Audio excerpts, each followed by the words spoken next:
Hi. Good afternoon.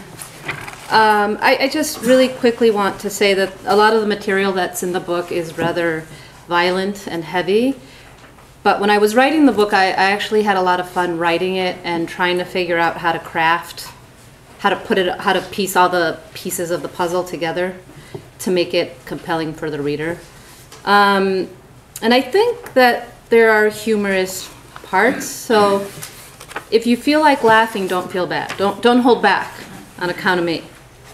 So I'm going to start by reading Bulletproof Vest, Chapter 1. And this takes place in the Chicago suburbs. Let's see, 1987. Okay. The first gunshot snaps me from my sleep. I lie in bed and stare at the tube dots blinking. 12:35 a.m. It's Thursday night and my father has been playing cards with the neighbors. I can almost see the eye of the gun following its target, and then the second and third shots ring out. Something is different. Whenever he drinks and fires his .45, it's always in rapid succession, 4 or 5 bullets following each other into our front lawn or out at the night sky. My sister Sonia is the first out of bed. She hears some coughing as if choking outside her bedroom window. She goes outside and walks around the side of the house, follows the red streak along the white aluminum siding. My father is leaning into the wall. He's covered in blood. His gun is still in his hand. Escóndela, he says, handing his gun to her. The gun is still hot to the touch. She takes it and helps him inside. By the time I step out of my bedroom, he's standing in the middle of the living room, slightly swaying forward and back. He's looking right at me, but his gaze feels as if he's looking at me from a distant mountaintop.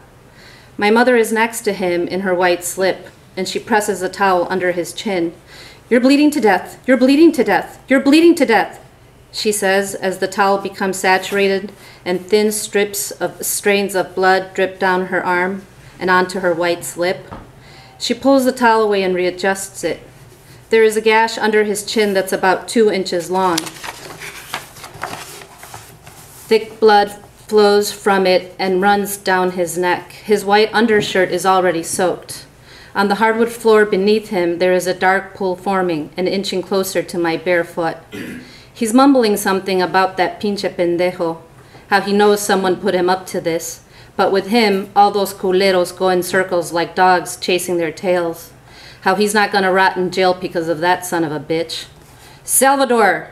he yells for my brother, as he pushes past my mother and stumbles through the dining room table, bumping into the china cabinet and making everything inside tremble. He disappears into his bedroom, shouting orders for Salvador to pull his car around the back. Salvador does as he's told. And by the time my father emerges from his bedroom, red and blue lights are already flashing through every window in the house and dancing across his face. He goes out the back door, climbs over the chain-link fence, and crouches through the neighbor's yard. Salvador is waiting on the next street over, sitting in the car, engine running, lights off. My father climbs into the back seat, lies down, and Salvador drives off. There is a flurry of screeching car tires and police sirens all around our house. Soon, the sirens are fading in the distance, while out there on Route 45, Salvador is flooring the car, speeding through red lights and swerving around traffic, while a swarm of flashing lights and sirens is closing in on him. My father yelling the whole way for him to step on it, telling him not to stop, no matter what. But up ahead, a row of police cars is blocking the road. And officers stand behind open doors with their guns drawn. Salvador hits the brakes, throws the car into reverse, but before he hits the gas, a police car skids to a halt behind him. There's a voice billowing from a megaphone demanding that he put his hands where they can see them. He lifts his hands from the steering wheel and raises them slowly, watching as 4 officers with guns pointing at him move in, shouting for him to keep his hands where they can see him. "I need to get my father to the hospital," Salvador says, motioning to the back seat. "He's bleeding to death."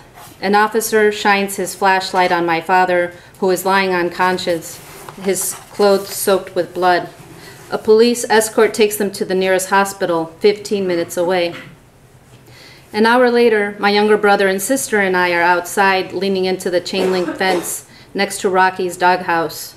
Even though it's early, it's nearly 2 a.m., it feels like the middle of the day. Police cars with flashing lights sprawl from our driveway, lighting up the entire block. And all the neighbors are out. The Colombian woman who lives across the street stands on her stoop with her hands resting on her daughter's shoulders. The elderly white woman who lives alone in the 3-story house next to the Colombians watches from behind her screen door. The 5 little blonde girls who live next door are on the other side of the chain link fence, still in their pajamas, lined up beside their mother, their fingers gripping the fence and staring wide-eyed at us. A few officers scan our front yard with their flashlights, searching under the picnic table and around the mulberry tree near the driveway. Mateo and Julio, who live up the street and are in my class at school, stand on the other side of the yellow line. Mateo waves at me. I wave back. Salvador ducks under the yellow line and is stopped in the driveway by a man who is wearing a camera strapped around his neck. One of the officers makes his way over to us, pointing his flashlight along my mother's zucchini and tomato garden, which sprouts along the chain link fence that separates our house from the small blue house next door where 6 Mexican men live. The men are questioned by police, and we watch as they reenact the scene around their picnic table. How Joaquin lunged at my father with a knife, was pushed away, came at him again, swinging from left to right, finally lodging the knife under my father's chin. My father pulled out his gun and shot him once. Joaquin stumbled back, fell down, got up, and lunged at him again. He was shot 2 more times. Hola, the officer says when he reaches us. He gets down on one knee and points his flashlight into Rocky's doghouse and peeks inside. Rocky starts growling. What kind of a dog is it? He asks. A Doberman, Jorge says. Is he friendly? Sometimes. He turns off his flashlight and stands up. What's his name? Rocky. He picks grass particles off his pants. Is Jose your father? Yeah, we nod. He looks at us and presses his lips tight, draws a deep breath, his nostrils flare. Is he nice to you? Yeah, we shrug. Except when he's drunk, Yesenia says.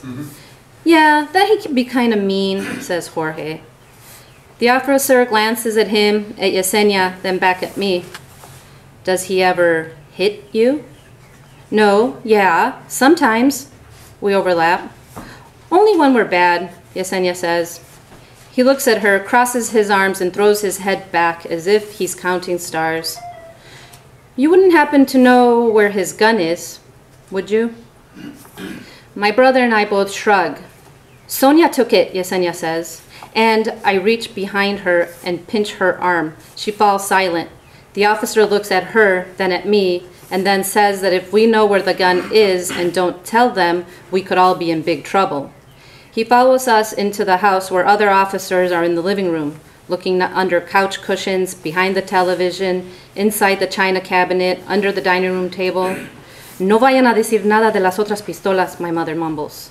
When we come into the house, Amá, ya saben, I say. Ni se les ocurra decir nada, she says, under her breath. What did she say? The officer asks. Nothing, we say, making our way to Sonia's bedroom. He picks up her pillow, and there is my father's .45, black and heavy, and resting on the paisley sheet. He pulls out his walkie-talkie. Murder weapon has been located, he says into it. Soon, there are more officers in the room. One of them is wearing white latex gloves. She picks up the gun and drops it into a plastic bag. We follow them back into the living room where other officers are standing around. Murder weapon has been located, is leaping between the static of their walkie-talkies. Does your father keep any other weapons in the house? One of them asks. We tell him no, though inside the closet, behind the dining room table, there is a steel trunk filled with rifles, handguns, and machine guns. The following day, Salvador is quoted in one newspaper and described as a neighbor, not related to Jose Venegas. The headlines read, "Argument over beer leaves 1 man dead, another critically wounded." According to the papers, The whole thing had started over an argument about who would drink the last beer. I never trust anything I read in the papers after that. We knew it had nothing to do with beer. Joaquin probably hadn't even finished unpacking his belongings in the house next door when already men at the local taverns were warning my father to watch his back, to not let his guard down with his new neighbor. Rumor had it that someone had hired Joaquin to kill my father. Hard to know who or why, as my father had left a handful of enemies back in Mexico. My father spends 2 weeks in the hospital in intensive care. And not long after he's released, we start hearing a new wave of rumors. Joaquin has 2 brothers in the area, and they've been asking questions around town. Where does Jose live? How many kids does he have? How many sons, daughters? My father buys himself a bulletproof vest, and before leaving the house in the evening, he slips the heavy black vest on over his undershirt and snaps the Velcro side straps in place. Then he throws on his cowboy shirt and tucks it into his jeans. "Can you tell I'm wearing a vest?" he asks, as he turns to one side and then the other. "Sort of," we say, pointing to his horseshoe buckle, which appears to be pressing on the bottom edge of the vest. "Maybe you should pull your shirt out a bit," we say. He retucks his shirt, making it a bit looser, and throws on a black leather vest. "Now can you tell?" "Not really," we say. He slips one of his guns into the back of his Wranglers, grabs his black cowboy hat, and goes out the door. Metal, leather, bulletproof, indestructible.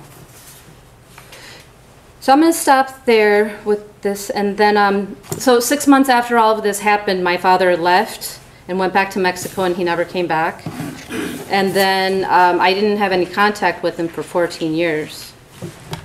So I'm going to skip ahead to chapter 20. It's called Shooting Guns Like Shooting Stars, and this takes place in Mexico, in La Peña, on his ranch, and this is a few years after we've reconnected.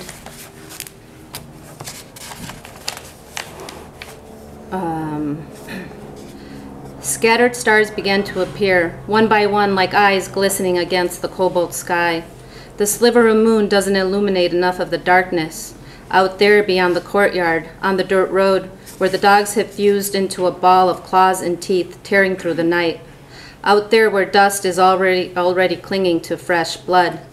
One dog breaks from the pack and runs toward the church that sits under the single light post in La Peña. A cloud of dust rises towards the light as the pack pounces on the one that broke from them, on the one that tried to get away. A log collapses in the fire. Red sparks soar into the cool air, mingle with the growling, and then vanish. "Should we do something?" I ask my father. "About what?" he asks, leaning back in his white plastic chair, his legs extended in front of him and crossed one over the other so that the soles of his cowboy boots are almost in the fire. "The dogs," I say. "Won't they kill each other?" "Nah, they'll work it out," he says, taking a swig of the rum and coke. The battle continues to rage in front of the small church, while in the distance, along the dark mountain range, lights from other ranches are coming into focus. Out there where a pair of eyes could be watching the glow of the fire dance across our faces. Normally, we don't stay out past dark. Once the chickens have tucked themselves into the tree branches of the eucalyptus trees and the sun has gone down, we go inside, lock the doors, and stay put. I hook my index finger in the rubber band holding my ponytail and slide it off, let my hair fall freely around my shoulders. "Why are they fighting like that?" I ask. My father is now down on one knee, rearranging the logs in the fire. "Maybe it's a sign," I say. "Yeah, maybe," he says. "Maybe La Huesona's on the loose, desperate to take a few more souls before the year ends." He rolls a thick log into the fire. "Only a few hours left," he grunts as he centers it in the burning pile. Maybe he's right. Animals are always the first to know. When I had been here for the holidays last year, the dogs had howled all through the night, and then in the morning we found out that the 92-year-old woman who lived across from the small church had died at dawn. "This log should last us all night, or at least until the new year," he says, taking his seat. "Encino, great wood. I chopped it myself. It doesn't burn down as fast as the others. He glances at me and follows my gaze out to the rumbling that is now moving around the back of the house. I think one of those dogs is in heat, he says. That's why they're all worked up. I lean back into my chair and take a sip from my rum and coke. The dry heat from the fire feels good on my bare arms. You see those 3 stars, he says, pointing at the Big Dipper. I look past the clothesline and electrical wires that hang above. When we were kids, he says, we used to call those los Reyes Magos. Oh, over there, I say, they call those the word eludes me. It's like this sometimes. I can't find the right word in Spanish and hesitate. It's like the small pot or pan, I say. Or like the big spoon. See the way that 3 stars are in a row? How they seem to form a handle? Uh-huh, he says. And though his face is still turned toward the sky, he's giving me a sideways glance, a one-eyed squint. The sky is filled with stars, thousands of stars, sitting around the moon, waiting for the new year to arrive. Small piece of raw meat clings to the clothing line above. A few days ago, a cow broke an ankle and had to be put down. My father had salted the meat that didn't fit in the freezer and hung it on the clothesline to be dried by the sun. Raw meat hung like laundry in the courtyard all through the day. He reaches up, plucks the piece off the clothesline, and throws it into the fire. I made that rope when I was in prison, he says, pointing at the clothesline. It's a yellow rope that's tied to an extension cord that is then tied to the water well post. That one and the pink one that I tied to your saddle this morning, he says.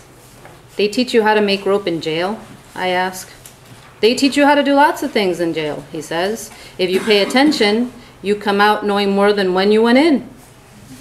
The dogs have worked their way around the corral and are now barreling down the dirt road towards us, snarling louder and louder as they approach.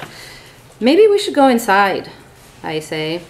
Nah, if we go inside, we'll fall asleep, he says, perhaps thinking to last year when I had picked up a bottle of red wine and made us a filet mignon and mashed potato dinner, and by the time midnight arrived, we were both passed out. It's nicer here by the fire. We can have a few drinks, a bit of a plática, and after the new year arrives, we'll go inside and iron our ears out. He looks at my arms, my ripped jeans.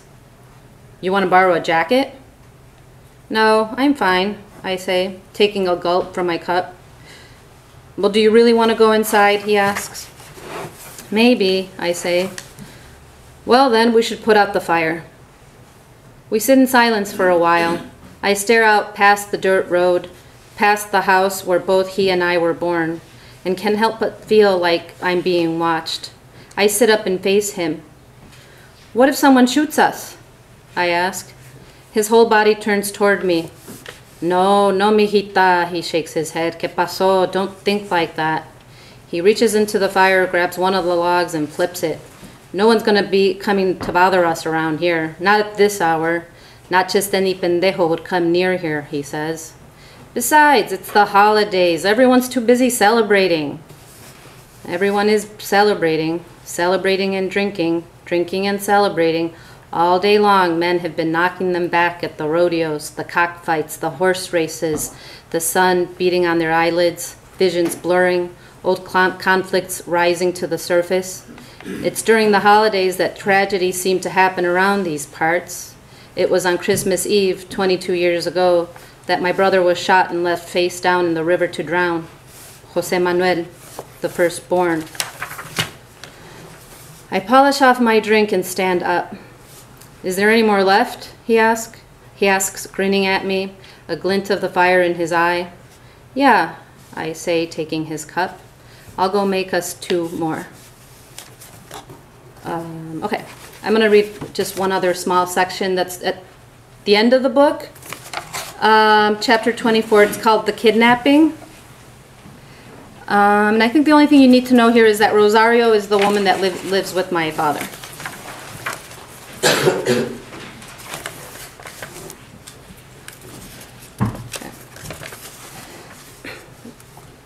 They have been watching his moves, keeping tabs on the road that runs in front of his house.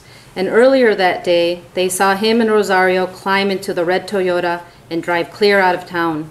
When he returns in the afternoon, he pulls into the dusty lot where the mercado is held on Sundays. Rosario waits in the passenger seat while he goes into a cell phone store. He's in the store for a mere 10 minutes, but by the time he steps back out into the slanted rays of the afternoon sun, everything has shifted. Blinds have been drawn in nearby stores, the sidewalks have emptied, doors have been locked, and most of the cars that were parked near his truck have vacated the scene once the black SUVs rolled up. He makes his way across the lot, scrolling through his phone, when the sound of the gravel crunching under his boots stops him in his tracks. It's not the sound of the gravel that is off, but rather the absence of the familiar. Missing is the laughter, the shrieking and yelling of kids playing a makeshift soccer game in the lot. Gone is the rustling of bags, of people rushing along, running afternoon errands. Even the incessant bell of the paletero has been silenced. Nothing but the echo of a dog barking in the distance fills the space around him. He looks up and sees the SUV stationed on either side of his truck, notices the man that's sitting next to Rosario and grinning at him from behind the steering wheel of his Toyota. And though he's standing still, he hears the gravel moving, footsteps approaching from behind, as if his own shadow had sprung to life. Vamos, viejo. There are two men with machine guns standing on either side of him. They escort him into the back seat of one of the SUVs where a woman is waiting. Hola, mi gallinita de oro, she says, her chapped lips parting into a grin and revealing her rust-colored teeth. The sour stench of alcohol exudes from her. He recognizes the rifle she's holding between her knees. It's the same rifle that had hung above his bed for years, the same rifle with which he had blown the head off of a rattlesnake when he was 10 years old. The woman snatches his cell from his hand and searches his pockets, pulling out his red handkerchief, his worn leather wallet. A man climbs into the seat next to him and the convoy starts moving. The SUV he's riding in follows his truck onto the main road, and by the time they clear the last speed bump on the edge of town, they have already removed his boots and tied his ankles and wrists together. Who's Norma Venegas? The woman asks, as she scrolls through his cell phone. She's a niece, he says. She's not your daughter? No, she's a niece. They fly past the slaughterhouse where two other SUVs are sitting in the shade under the mesquite. A niece, she narrows her eyes on him. She's not a bad-looking woman, early 40s most likely, though a scar across her cheekbone, dark circles under her eyes, and her rotting teeth seem to age her beyond her years. What's the name of your daughter, the one who owns the gas station in Jalisco? I don't have any daughters in Jalisco. She rams the butt of the rifle into his kneecap. Don't play smart with me, viejo, she tells him. They are well aware that he has 5 daughters, and word around town is that one of them lives in Jalisco and owns a gas station, so what is her number? I don't know where you're getting your information from, he says, though deep down he knows that perhaps they've gotten it from him. Because even though businesses have started closing early and everyone goes home before dark, locks their doors and stays put until morning, the taverns are still open, and though they have lost a few regulars, he has carried on as he always has. He's not one to hide from the SUVs or anyone for that matter, especially not in his own town. He has continued frequenting the taverns, and after having a few drinks, it's inevitable he will start boasting about his 5 girls and how successful they are, how each one has made a small fortune, and with no help from a man at that. I don't have any daughters in Jalisco, he says. What about your daughter who lives in Nueva York? What is her number? I don't have any daughters in Nueva York. Well, who's the girl who was just down here visiting you? She's just a niece, he says, bracing himself to keep the weight of his body from barreling into the woman as they fly around the only curve on the road between town and his home. Another niece, the woman smirks at him before ramming the butt of the rifle into his other kneecap. What is her name? Maria de Jesus, he says. And again she's scrolling through his phone, though he knows she will never find that name, or any of them, for that matter. He has all 5 of their numbers under their nicknames: Chuyita, La Flaca, Chela, La Vicky, Sonita. Up ahead, his truck slows and turns left onto the dirt road that leads to La Peña. He watches the woman go through his wallet as the SUV he's riding in also turns left, and then they're bouncing along the dirt road, over the river, up the incline, and through the entrance, where the dilapidated limestone pillars still stand. She pulls out a piece of paper and a few loose bills. There's a name and a phone number scribbled on the paper. Sonia Salon, she reads out loud as she places the bills in her breast pocket. Who's Sonia? That's my daughter, he says. Your daughter, she says, grinning so big that he catches a glimpse of the gold caps on her upper molars. And what does she do? She works in a beauty salon in Chicago. Isn't she the owner?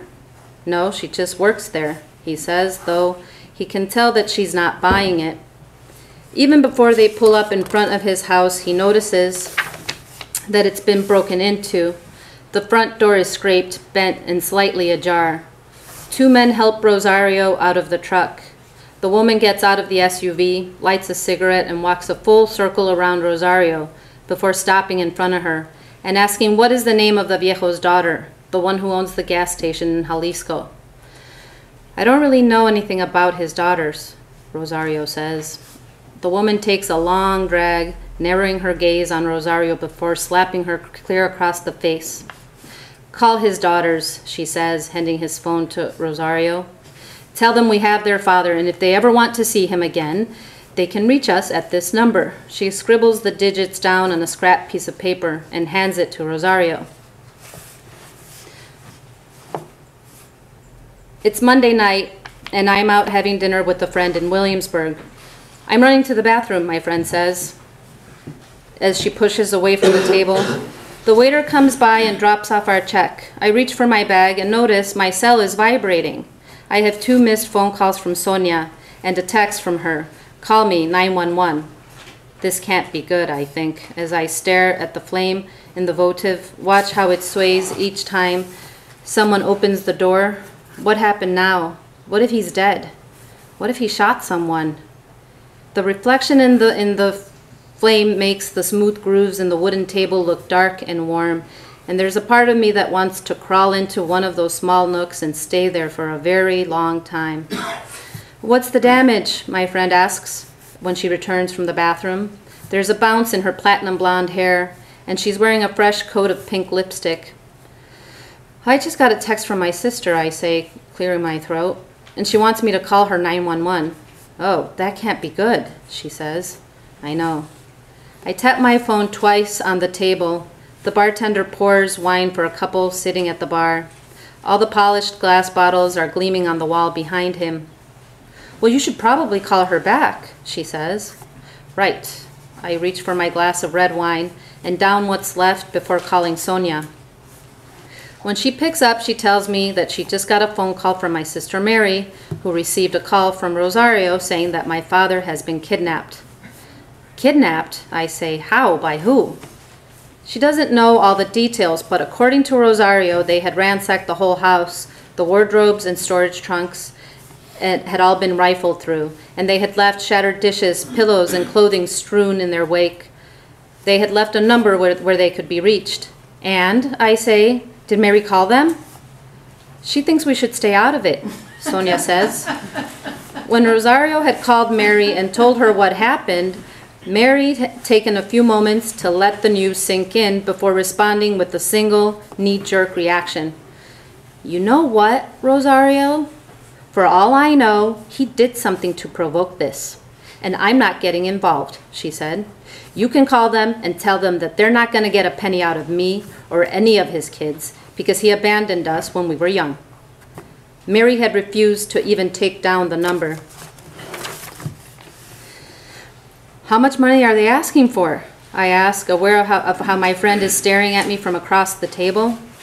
I don't know, they want like 500,000 pesos or dollars or something like that. Sonia is not even certain of the amount, as Mary wouldn't even listen to Rosario.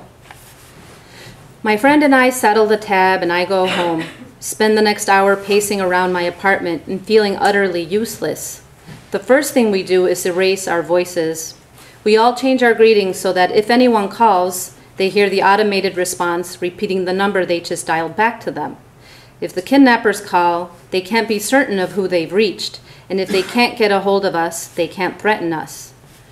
Rosario calls and leaves several messages, pleading for me to call her back. And though she sounds genuinely upset, I don't return her call. There are too many unknowns. What if we send the money and they ask for more money? What if we send the money and they go after our mother? What if we send the money and they kill him anyways? What if Rosario is in cahoots with the kidnappers? Why had they left her as the middleman? Or worse, what if he had something to do with it? What if somehow he provoked this, messed with the wrong herd, or owed someone money? Later that night, I lie in bed, tossing and turning and wondering where he may be at that very moment. Imagining they probably have him blindfolded and tied to a wooden chair somewhere in an abandoned warehouse on the outskirts of town, and that they must be taunting him, walking circles around his chair and asking, "Where are your daughters now, viejo? Pues no que te procuraban tanto." By then, the only message Mary had sent the kidnappers must have already reached them. They're not going to get a penny out of me or any of his kids because he abandoned us when we were young.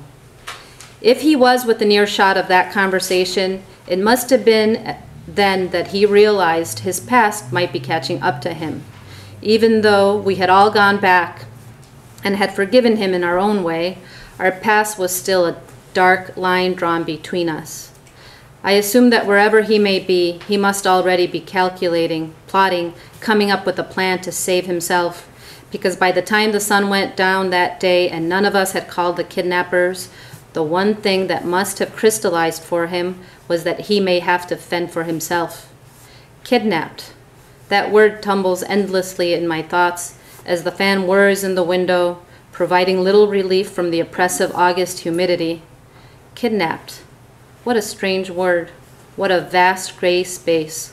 What a relief. Dead is an infinite black hole from which nothing is retrievable. Kidnapped is good. There's hope. Thank you.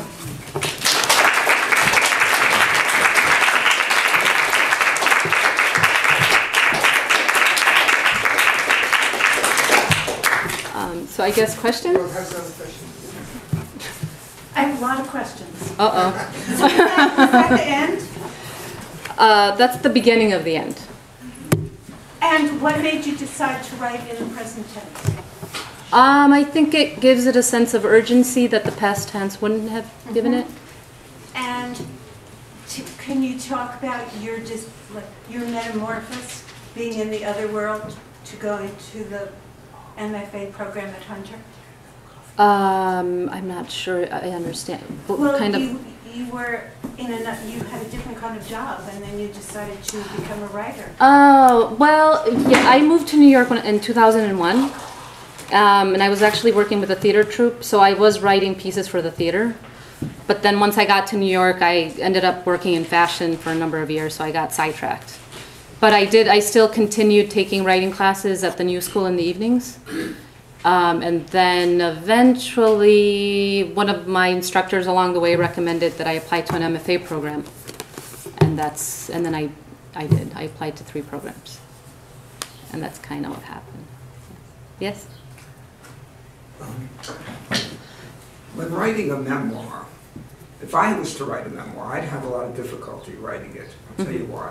Because I couldn't remember in detail all the events that took place. Okay? And in the excerpts you gave, you were describing things that took place a long time ago. You were also describing things that other people experienced and you were not there. So I'm wondering, when you were writing this memoir, first of all, would you call it a memoir? And that's the first thing. A strict memoir. And the second thing was, did you reconstruct things? So in fact, we don't know 100% if those exact events took place. I mean, in general, it took place. We may not know if they took place in the exact way you're describing them. I absolutely reconstructed things because, you know, memory is tricky, and sometimes you think you remember something one way and then somebody else who was there also remembers it a completely different way. So, yes, and actually this is called The Ballad of an Outlaw and His Daughter. That's a subtitle. The book is Bulletproof Vest, but we came up with that subtitle because I had this conversation with my editor of, well, are we going to call it a memoir or a novel? Because there is a lot of novelistic qualities about the book. I really didn't want it to be called a memoir because really when I set out to write the book, I was trying to write this book-length corrido about my father's life. It was like I was reconstructing his life, but then once FSG bought the book, I feel like I got wrangled into it, you know, because they're like, you can't just write this book about your father and then the reader isn't going to relate to him at all. They're going to relate to you, so you need to be on the page as well. So I kind of had to write about myself, which I really didn't want to.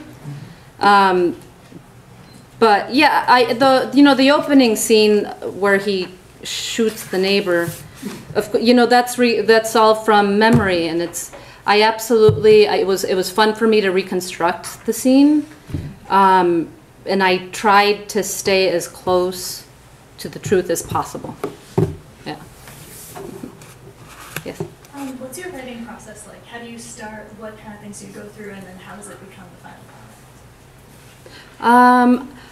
I'm a big advocate of messy first drafts. I think when you sit down to write, you should just write, and maybe you think you're going to sit down and write a short story about two friends, I don't know, in New York City, and the next thing you know, you're writing about an old lady in Switzerland. I don't know. But I work with kids in Bushwick, and I always tell them to just follow their thoughts, especially in those first drafts.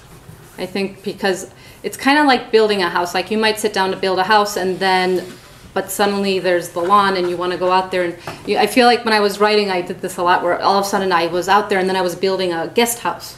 And then I'd look back at the house and be like, oh my God, the house still doesn't have a roof. And I'm out here putting furniture in the guest house. So then I had to go back to the main house and keep working on that. But if you don't go to the guest house, you might not discover, because sometimes it'd be like a couch in the guest house that would go great in one of the rooms in the house, in the main house. So it's kind of like that. What are you working on now?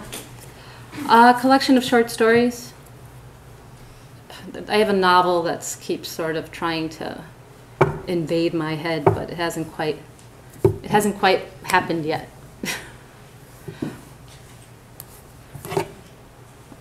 Yeah, unless is there anybody else that has a question or no? Why don't you tell me a little bit about Stillwater? Stillwater. Just mention it. Stillwater's it's a writing sanctuary for kids in Bushwick, and actually Francisco mentors a group of girls there. What are they? 6, 7 years, 7, 8? 7 years old. Well, they're 7. Yeah. They're 7, and they love writing about insects. And Frozen. Yeah. Like when you went to a store by the Frozen. Yeah.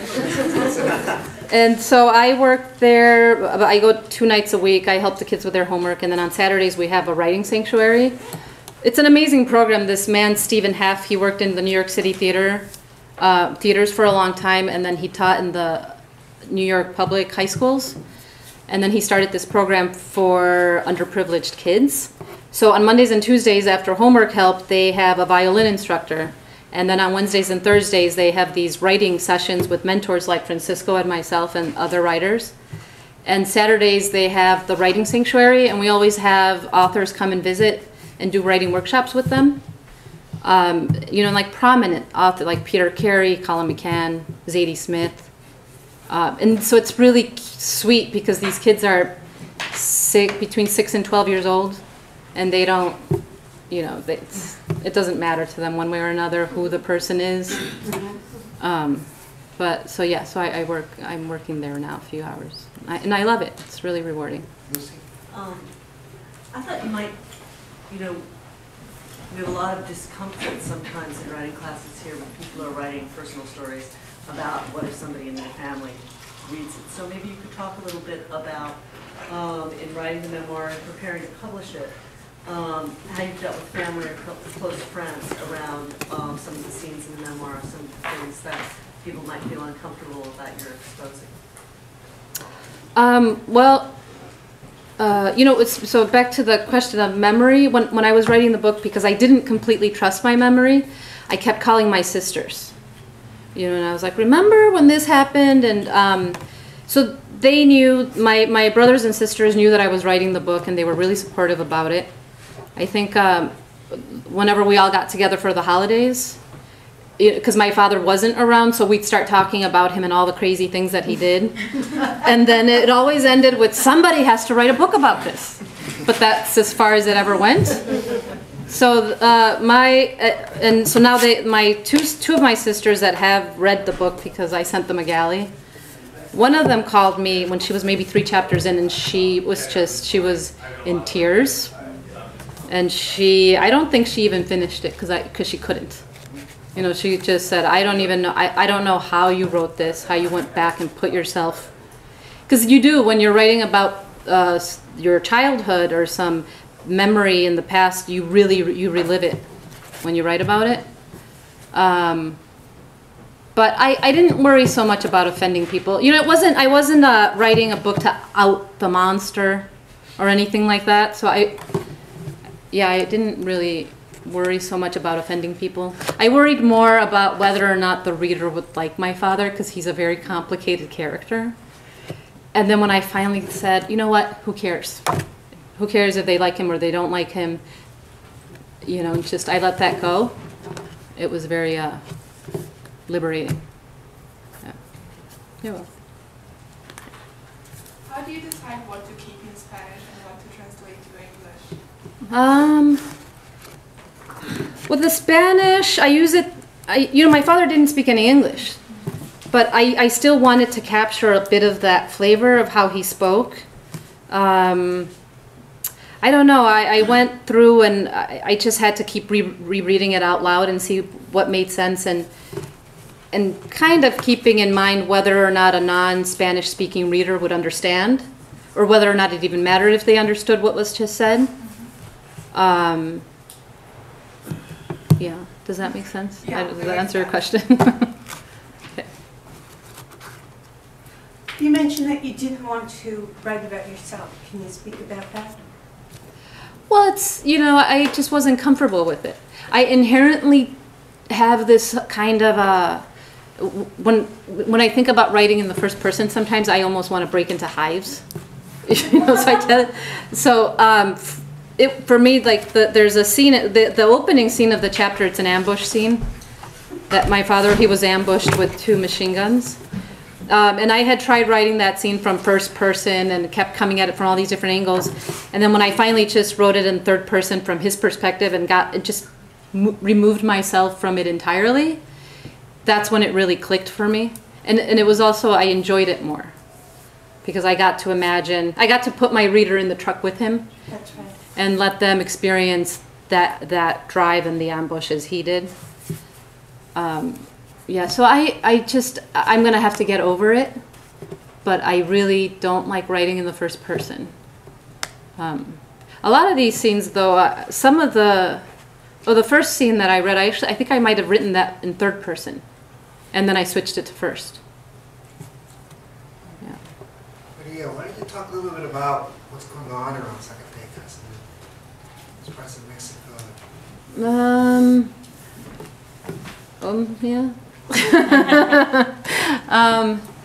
Well, let's see. My father, he was kidnapped in 2009. And actually, and what happened is that unfortunately these drug cartels started moving in all these different small towns in Mexico and taking over. And even though our kidnappings were happening in other parts of Mexico, they hadn't reached Zacatecas. So we kind of were still like in a bubble. So I'd go back and visit my dad, and we'd go and ride out to his ranch in the dark at 4 a.m. And it wasn't even, like, we didn't feel threatened, and I felt like he would protect me anyways. But then in 2009, there was a jailbreak at the Zacatecas Federal Prison. and 53 inmates escaped. And then pretty soon after that happened, the drug cartels, these black SUVs, like big, huge black Escalades, started moving into the town where my dad was. And then I was down there when they had first started arriving, and so there were kind of these, I'd hear stories here and there of people being kidnapped, but I don't know why it didn't really register as something that could possibly happen to me or to him, because he'd always been the bully in the town too. But then 2 weeks after I left, one of the last times I was there, well, it was the last time I was there because I never went back. But 2 weeks after I left, that's when he was kidnapped. And then about a year and a half later, he died in a really brutal, awful car crash. Actually, and I had sold the book 6 months before he died. So that was tough. Yeah. But with the kidnappings and stuff, it's toned down a lot. So I hadn't been back to Zacatecas since he was kidnapped, but I was just there in February for the first time. And it doesn't feel normal. I don't think it ever will quite feel that way, because unfortunately I think what these cartels did is that they really came in and messed with people's sense of trust in these communities. It's like people that grew up around each other their whole lives suddenly didn't know if they could trust their neighbor. So it really created this divisive atmosphere, and so it felt different. But at least people aren't being kidnapped anymore. It's not in on the same capacity that they were a few years back. So. Did your father get ransomed? He worked it out himself. Yeah, we stayed out of it. Worked it out himself. That's. Well, yeah, that probably has a lot to do with how he ended up dying, but I'm not going to give the ending away. You'll have to buy the book. That's it. Well, thank you all very much.